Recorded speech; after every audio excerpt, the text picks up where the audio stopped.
안녕하세요. 형사 전문 변호사 중변입니다. 최근 온라인 게임, 카페, 밴드, 인스타에서 악플을 남기다가 고소를 당한 경우가 참 많습니다.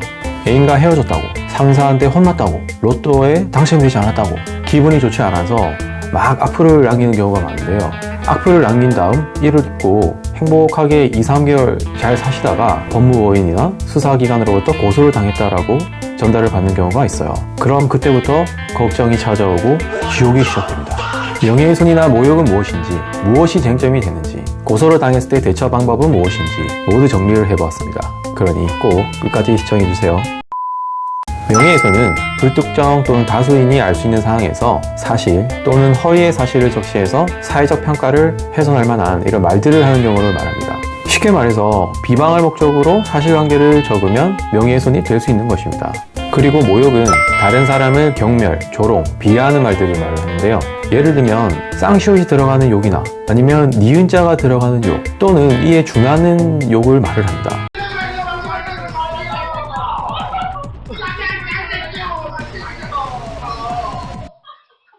이런 말을 하시면 모욕에 해당될 수가 있어요. 욕도 지역이나 연령에 따라 참 다양한 욕들이 있습니다. 명예훼손이나 모욕에 있어서는 특정성이 중요한 쟁점이 되는데요. 쉽게 말해서 그 피해자가 누구인지 알 수 있거나 알 수 있을 만한 상황에 이르러야 한다는 것입니다. 예를 들어서 피해자의 닉네임이 BTS고 사진이 BTS 사진 올라가 있어요. 그리고 피해자의 닉네임이 최민식이고 사진이 영화에 나오는 최민식 씨의 사진이 들어가 있어요. 이런 것을 보면 피해자가 BTS나 최민식 씨가 아니라는 걸 누구나 알 수 있는 거 아니에요. 그리고 그 피해자가 누구인지를 알 수 없는 상황이잖아요. 그러면 피해자가 특정되었다고 볼 수 없습니다. 그러면 명예훼손이나 모욕으로 처벌받지 않아요. 그런데 그 닉네임이나 프로필 사진을 클릭을 해서 그 사람의 정보를 확인할 수 있는 경우에는 처벌받을 수 있습니다. 그리고 두 번째로는 공연성이 문제되는데요. 공연성은 불특정 또는 다수가 인식할 수 있는 상태에 이르러야 한다는 것입니다. 이와 관련해서 판례는 전파성 이론이라는 걸 도입하고 있는데요. 그 전파성 이론이란 한 명에게 얘기했다 하더라도 이 한 명이 좀 입이 싸요. 아니면 그 한 명의 관계가 얼마든지 다른 사람한테 이야기를 할 수 있는 상황이에요. 그러면 이 한 명이 불특정 또는 다수에게 말을 할 수 있는 전파 가능성이 있기 때문에 이 공연성을 인정해야 한다는 판례입니다.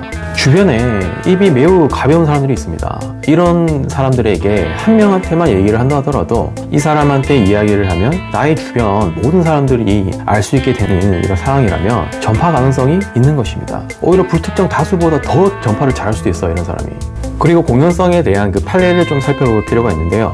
시어머니의 경우 이런 며느리에 관한 안 좋은 말을 듣는다 하더라도 이를 내부적으로 이렇게 해결을 하지 자기 며느리를 이렇게 욕을 하고 다닐 이유는 없잖아요. 전파시킬 가능성은 없잖아요. 그래서 대법원은 전파 가능성이 없다고 봤습니다. 그리고 남편의 친구에게도 남편에 대한 좀 안 좋은 얘기를 하더라도 남편의 친구라면 이를 감싸주는 행동을 하는 것이지 남편의 친구가 주변 사람들에게 남편의 욕을 하고 다니다거나 아니면 퍼뜨리고 다닌다거나 이렇게 할 가능성은 낮다고 봐서 전파 가능성을 부정한 판례가 있습니다. 그리고 교회 사람 퍼뜨릴 수도 있잖아요. 같은 교회에 다닌다라고만 해서 이 사람이 퍼뜨리지 않는다라고는 볼 수 없어요. 그래서 전파 가능성을 인정한 판례가 있습니다. 세 번째로는 공공의 이익의 목적이라는 것이 있는데요. 형법 310조에 의하면 오로지 공공의 이익의 목적으로 사실을 적시했을 경우에는 위법성이 조각이 돼서 처벌받으면 안 된다라고 하는 규정이 있습니다. 이 공공의 이익에는 특정한 집단이나 특정한 사회 구성원의 경우를 위한 공공의 이익인 경우에도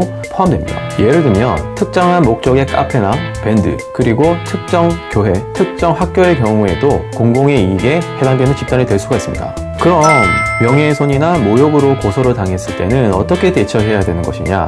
가끔 그런 사실이 없음에도 불구하고 사실인 양 허위로 고소하는 사람들이 있어요. 좀 드문 경우인데요.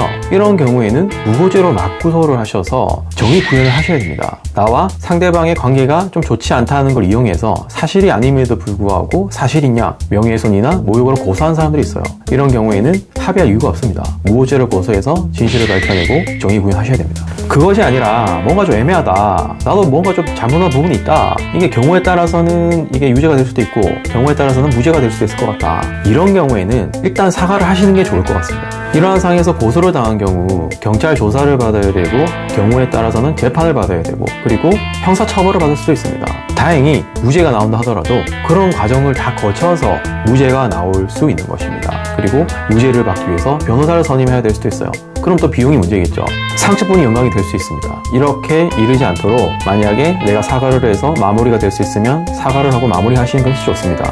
대부분 이렇게 인터넷 악플들을 보면 악플을 다는 사람과 피해자 간에 아무런 관계가 없는 경우가 대부분이에요. 악플러를 잡고 보니 뭐 중학생이다, 뭐 심지어 초등학생도 있습니다. 이 초등학생과 중학생이 뭐 대단한 그 고민을 하고 생각을 하고 달지 않아요. 그냥 선생님한테 혼이 나서 아니면 자기가 게임이 잘 안 돼서 뭐 이렇게 화가 나서 뭐 무분별하게 악플을 다는 경우가 많습니다. 이런 경우에 실제로 피해자들을 만나서 사과를 하고 진심 어린 용서를 구하면 형사처벌을 받지 않고 원만하게 마무리될 수 있는 것입니다. 명예훼손은 반의사 불벌죄이고 모욕죄는 친고죄입니다. 따라서 고소취하나 합의가 이루어지면 형사처벌을 받지 않게 됩니다.